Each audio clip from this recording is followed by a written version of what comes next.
की जय बोलिए साचे दरबार की जय बोलिए वृंदावन बिहारी लाल की जय।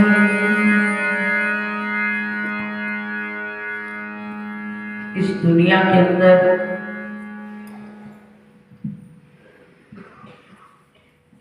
हमें कदम कदम पर इस दुनिया की हकीकत नजर आती है, फिर भी हम इस दुनिया के मोह जाल में उलझ रहे हैं। जब सुख के अंदर सब हमारे साथ होते हैं, दुख आ जाए तो अपने भी भाग खलोते।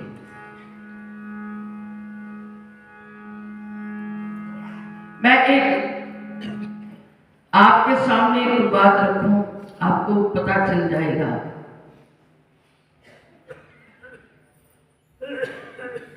दुनिया में विवाह का नजारा भी आपने देखा है।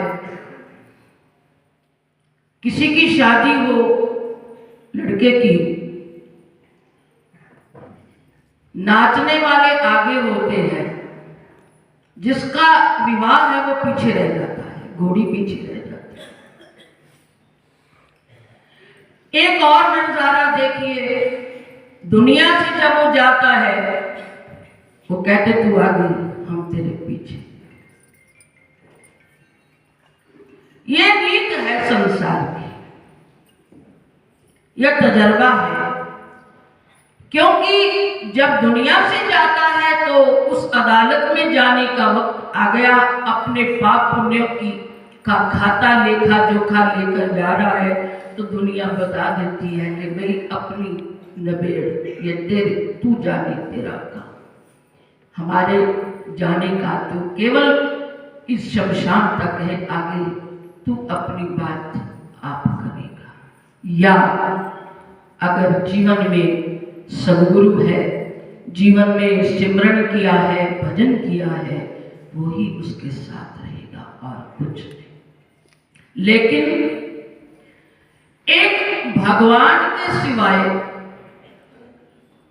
सुख और दुख दोनों ही परिस्थितियों में साथ देने वाला अगर कोई है सच्चा मीत, वो भगवान है।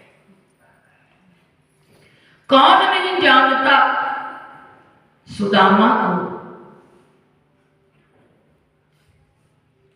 बचपन के अंदर भगवान के साथ मित्रता बनाई है,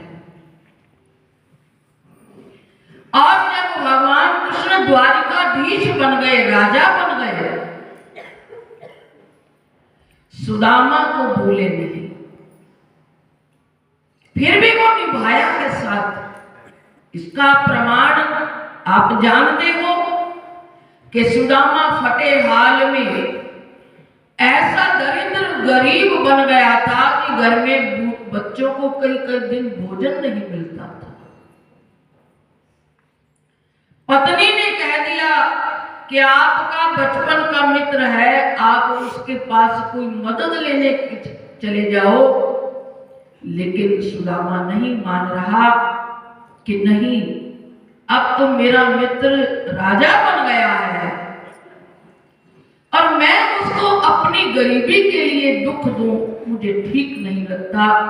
लेकिन पत्नी ने मजबूर किया घर के हालात देखकर।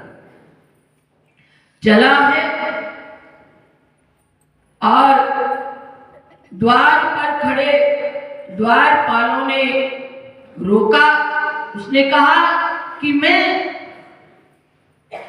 भगवान का, कृष्ण का मित्र हूं।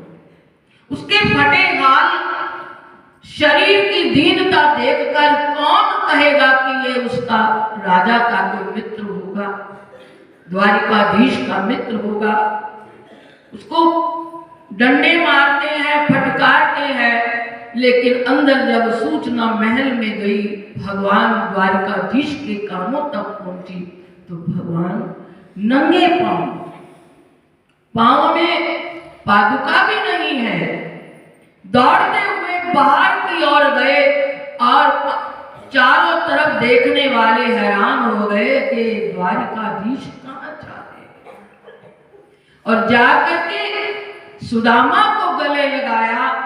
गले ही नहीं लगाया, अपने आसन पर बिठा दिया। इतना ही नहीं किया, बिठा करके अपने आंसुओं से उसके चरण धोए और उसके पांव में जो कांटे लगे थे अपने कर कमलों से उन कांटों को निकाला। आगे भी बहुत कुछ हुआ। जो मांगने आया था फिर भी नहीं मांग रहा। पूछते रहे किस लिए आए हो सुदामा, बताओ। कोई दुख नहीं बताया।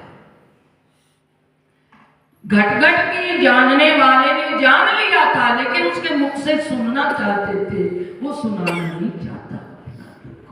कहीं ऐसा ना हो प्रभु ये ना सोचे कि आज मुझे मिलने नहीं आया, अपनी मजबूरी के लिए आया है, जरूरत के लिए आया है। तब भगवान फिर उसके एक सवाल करते हैं कि क्या मेरी भाभी ने मेरे लिए कोई कुछ नहीं भेजा। बगल में वो भेंट जो लेकर आया है छिपा ली कि ये द्वारिकाधीश का यश वैभव, इसके सामने मेरे ये मुट्ठी भर तंदुल कैसे लगेंगे। क्या कहूं तो आपके लिए ये भेंट लेकर आया हूं। भगवान समझ गए कि अब ये नहीं देगा। उसकी पोटली को अपने हाथों से खींचा और खींचने के बाद उन तंदुलों का भोग लगाया। एक मुट्ठी डाली, दूसरी डाली, तीसरी भी डाल रहे थे। रुक्मिणी ने हाथ पकड़ लिया। लक्ष्मी है, रुक्मिणी कौन है? लक्ष्मी जी।